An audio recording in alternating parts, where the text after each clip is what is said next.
seorang aktivis itu dompetnya nggak berisi, kosong. Habis organisasi, uang jajannya habis di organisasi. Pengalamannya banyak. Wah itu. Tapi walaupun lama tamat, terkadang dia lebih nasibnya lebih bagus biasanya. Ya. Semua kita adalah kader bangsa. Semua kita adalah kader umat. Semua kita adalah kader perserikatan.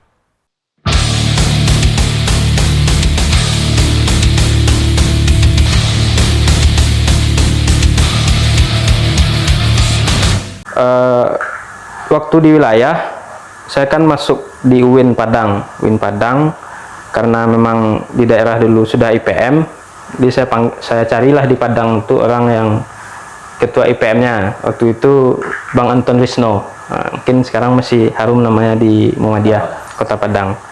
Saya lapor, Bang, saya dari Kota Preman baru mulai kuliah.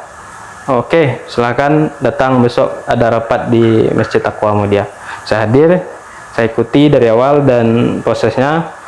Alhamdulillah sampai di wilayah di Polis Umum, di Sekretaris Umum. Waktu itu terakhir di Muswil Solo. Mungkin terakhir di Muswil saya sudah istirahat di PM, tapi sekarang masuk di struktur pimpinan pusat. Tentu itu sebuah bagian yang mungkin diinginkan sebagian orang, karena paripurna dari kepengurusan itu sampai di tingkat pusat, dari ranting, cabang, daerah, wilayah, dan pusat. Karena sudah ibarat kalau ngaji udah sampai ke kapamnya ini. Ya, tentu itu yang sebenarnya bagian dari proses, dan memang ketika di pusat ini saya masuk itu di zaman COVID. Nah, di pelantikan itu masih daring, online. Saya di Sumbar, pelantikan di Jogja, kemudian Rakernas itu bisa berangkat ya, waktu di Bali, tapi sampai sekarang masih di pimpinan pusat. Ya, kalau kita lihat memang di organisasi ini, apalagi organisasi Islam, kalau kita lihat apa kelebihan dan apa kekurangan, dan maksudnya kelebihan untuk kedepannya ini, kalau kita berbicara kepada generasi ke bawah, apa yang bisa kita berikan kepada mereka ketika kita berkecimpung di sebuah organisasi Islam yang berpengalaman. Namun ketika kita berikan ke generasi-generasi yang di bawah, apa yang bisa kita ajarkan, kita berikan bahwa organisasi ini yang diperlukan ini, kira-kira apa yang bisa diberikan?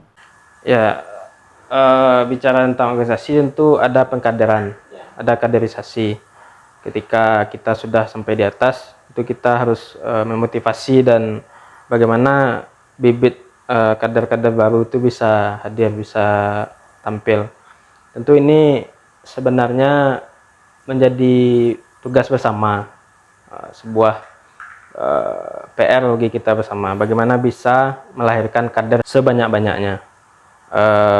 Tentu ini diiringi dengan spirit, atau bagaimana kita di organisasi itu terus merawat semangat, menyalakan api semangat. Kadang saya pribadi merasakan ketika di wilayah banyak itu undangan dari daerah, dari cabang, pelantikan, musda, dan lain sebagainya. Tapi ketika kondisi kita sedang pelit, sedang terdesak, contohnya sedang ujian, sedang UAS, dan lain sebagainya, mungkin banyak orang susah untuk meninggalkan itu. Bahasa awaknya palapes lah undangan itu encak dan fokus ujian lah. Nilai aman, awak tidak kena berang di dosen. Tapi saya bisa belajar untuk menyeimbangkan itu. Artinya ketika kita di posisi satu lebih dibutuhkan, lebih penting dibanding tempat lain. Contohnya ketika kegiatan IPM itu saya ketua panitia contohnya. Acaranya hari ini. Kan ketua panitia wajib sambutan, wajib hadir gitu. Sedangkan di kampus saya contohnya tampil makalah, kan bisa dititip disampaikan kepada teman-teman yang lain untuk tampil. Dan jatah kuliah itu kan ada 4. Nah, jadi saya biasanya sering menghabiskan itu, malahan lebih dari itu. Sebenarnya itu seorang aktivis sejati itu, seorang organisatoris itu memanfaatkan jatah orangnya. Ya. Memanfaatkan jatah. Kalau dalam agamanya itu kan ada keringanan. Kalau kita bepergian jauh ada namanya jamak. Nah, rukhsah ada rukhsahnya. Jadi kalau di kuliah juga ada.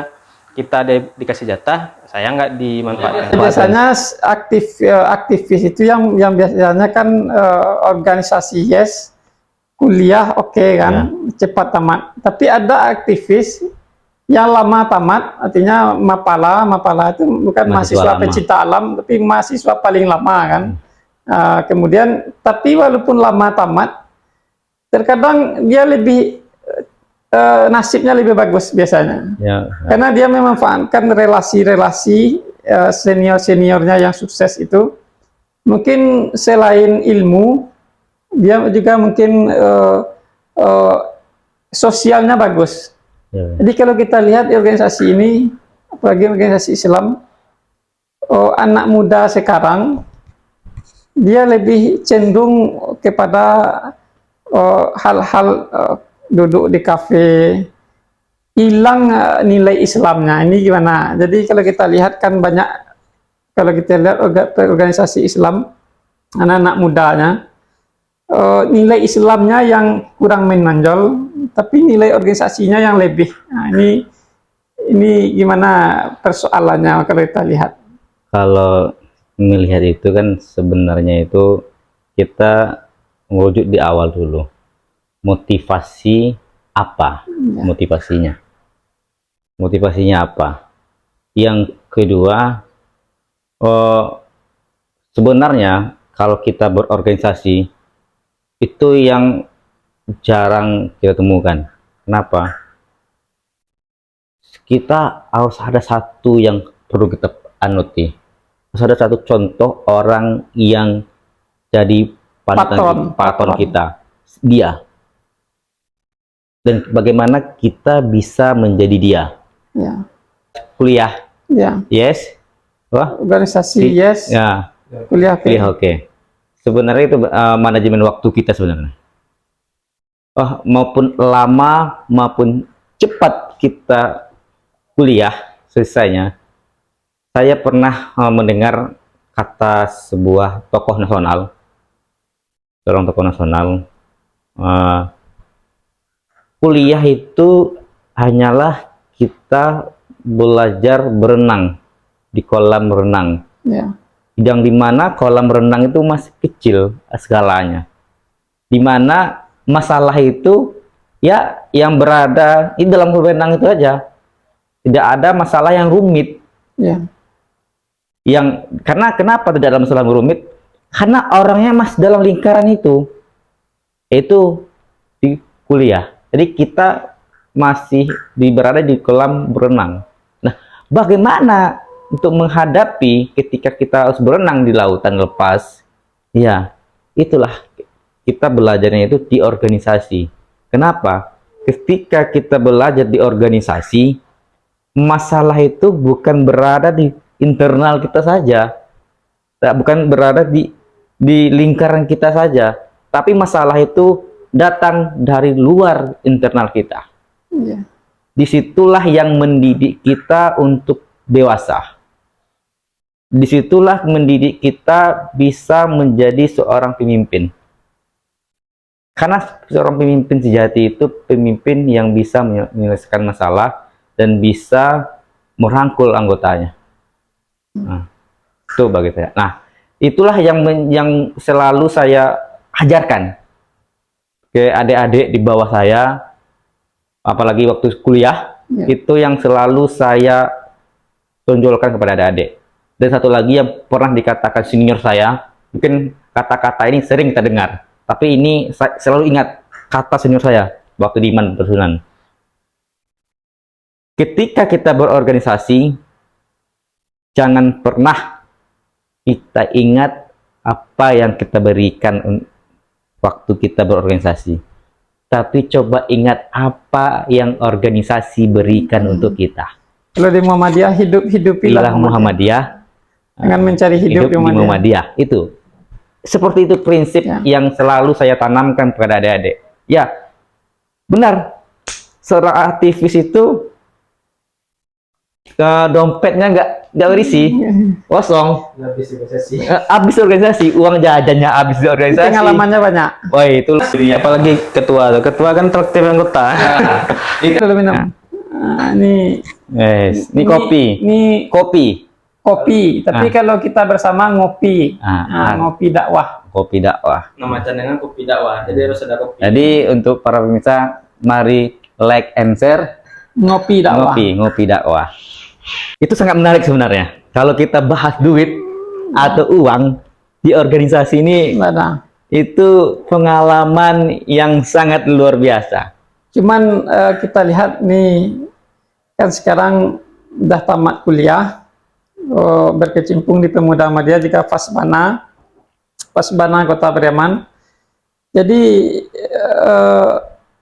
ending dari organisasi ini kan kita selain di organisasi tentu ada capaian mau jadi apa. Ini kan biasanya orang kalau organisasi ini dia kan 3. Ya, ya. Dia ada kader bangsa, itu ada maju ke KPU, ada ke apalagi yang lain. Kemudian ada kader umat, dia jadi mubalik, jadi dakwah. Kemudian ada kader persyarikatan. Ini dari yang 3 ini kemana arahnya? Ada kader bangsa, kader umat, Kader persyarikatan. kader perserikatan. Ini sangat luar biasa sebenarnya. Ya. Tetapi bagi saya, seorang orang yang pernah dikader seharusnya bisa menjadi tokoh yang 3 ini. Kenapa? Semua kita adalah kader bangsa. Semua kita adalah kader umat. Semua kita adalah kader perserikatan. Kenapa? Kita berada di bangsa. Jadi kita harus selalu memberikan distribusi kita untuk bangsa. Itu sudah termasuk kader bangsa. Nah, kader umat. Hari ini kita berada di lingkungan Perserikatan Muhammadiyah, di mana kita selalu berdakwah. Sebenarnya dakwah itu gampang ketika kita mengajak kepada orang kepada kebaikan, dakwah. Ya. Jadi semua orang itu berdakwah sebenarnya.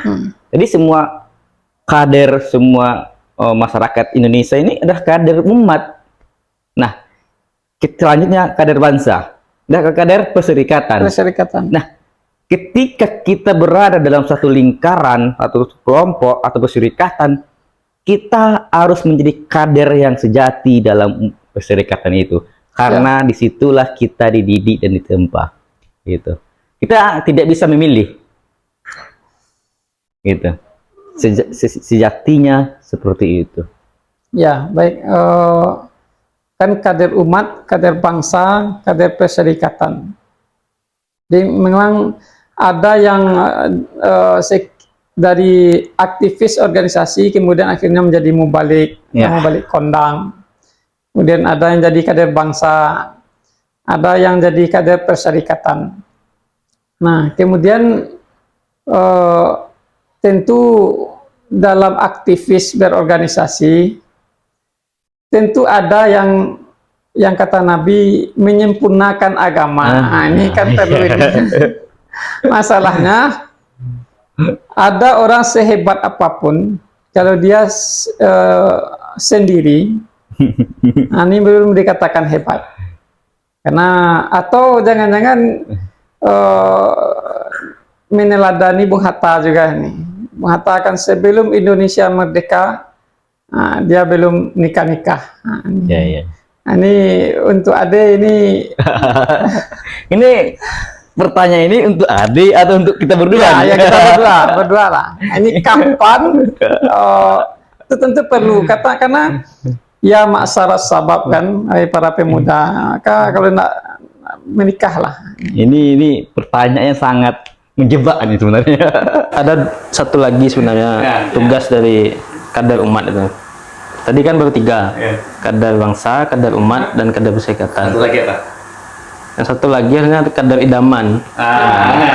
Jadi siapa sebenarnya? Jadi perlu sebenarnya dibuat sebuah kegiatan sosial seminar menjadi pemuda idaman dan pemuda bangsa atau kader bangsa. Slogan PP Pemuda sekarang itu kan menjadi pemuda negarawan. Nah, jadi selain menjadi pemuda negarawan, tugas atau prinsip utama pemuda itu harus menjadi pemuda idaman dulu gitu.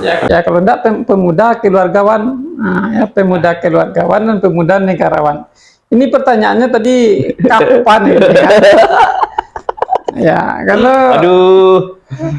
karena pemuda itu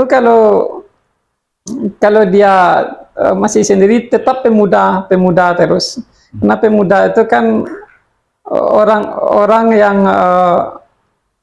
yang belum bisa memimpin, karena kata dalam ayat An-Nisa itu ar-rijalu qawwamuna 'alan nisa, lelaki itu pemimpin, dia laki-laki, bukan pemuda pemimpin tidak pemuda, tapi laki-laki pemimpin bagi wanita.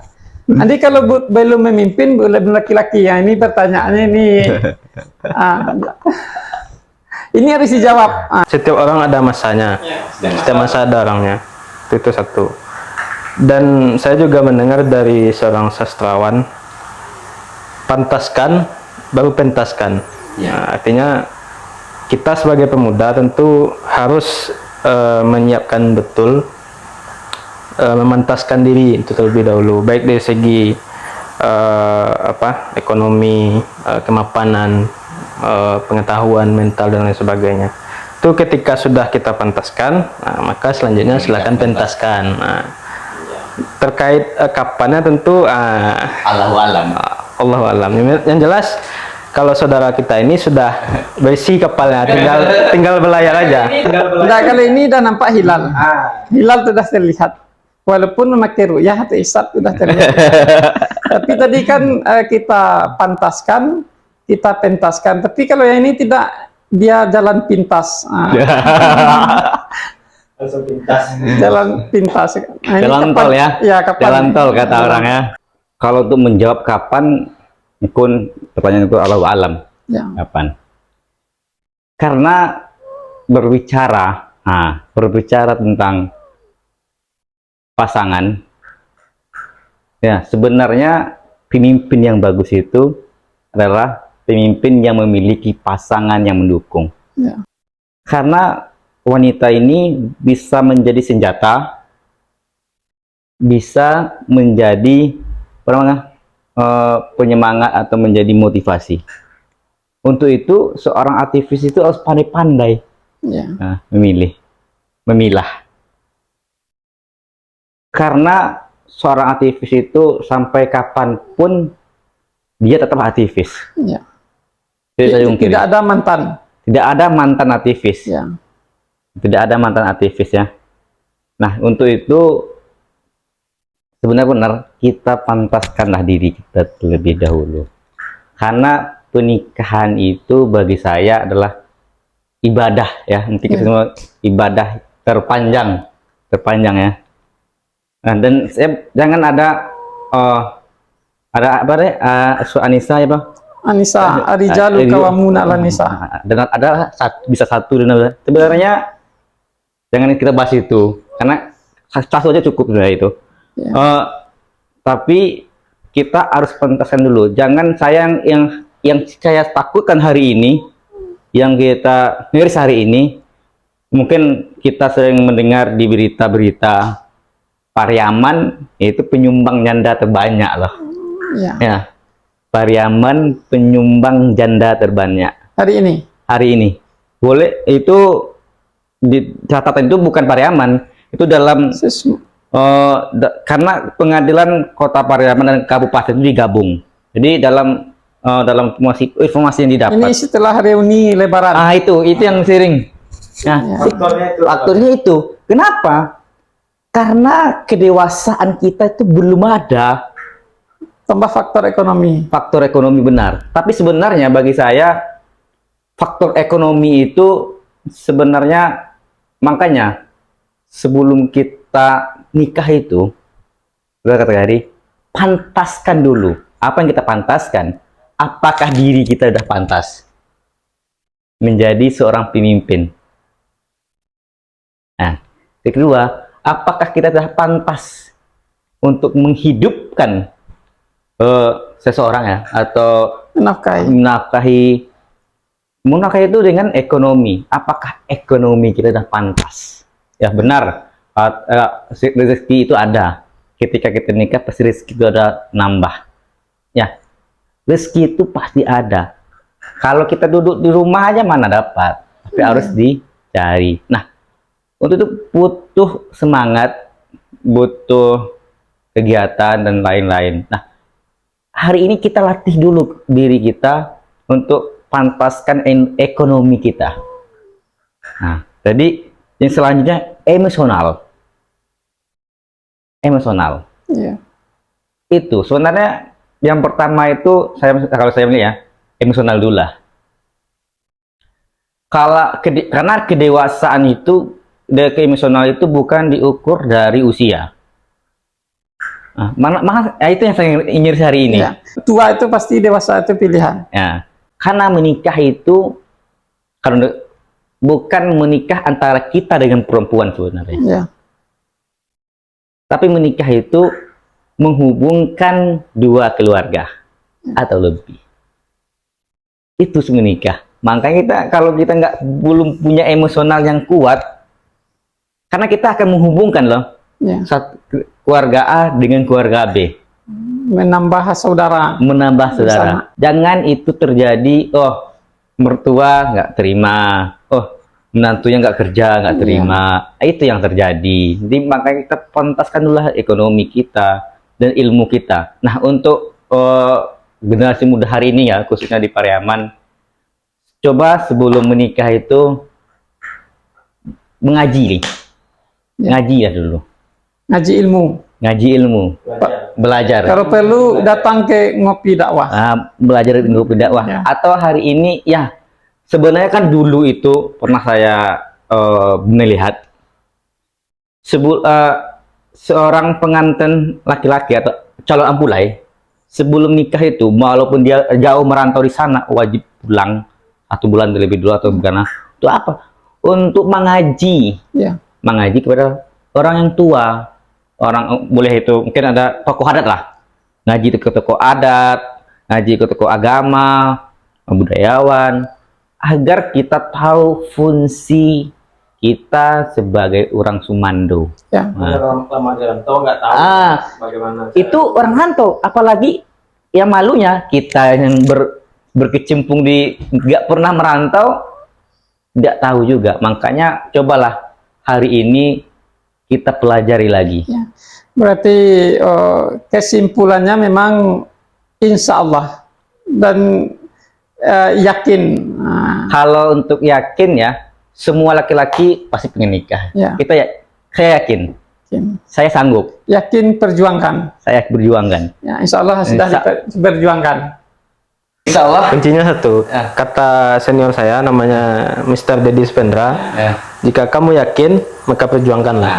Ya baik, pemirsa ngopi dakwah, karena kalau baik kata orang di baladang kata dike, kalau diteruskan ini panjang ya, karena waktu yang memisahkan.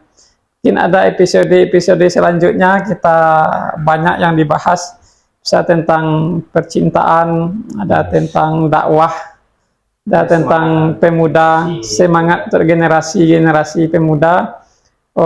Untuk itu kita cukupkan sekian acara podcast Ngopi Dakwah hari ini. Lain kali kita sambung di waktu dan lain kesempatan. Terima kasih. Assalamualaikum warahmatullahi wabarakatuh.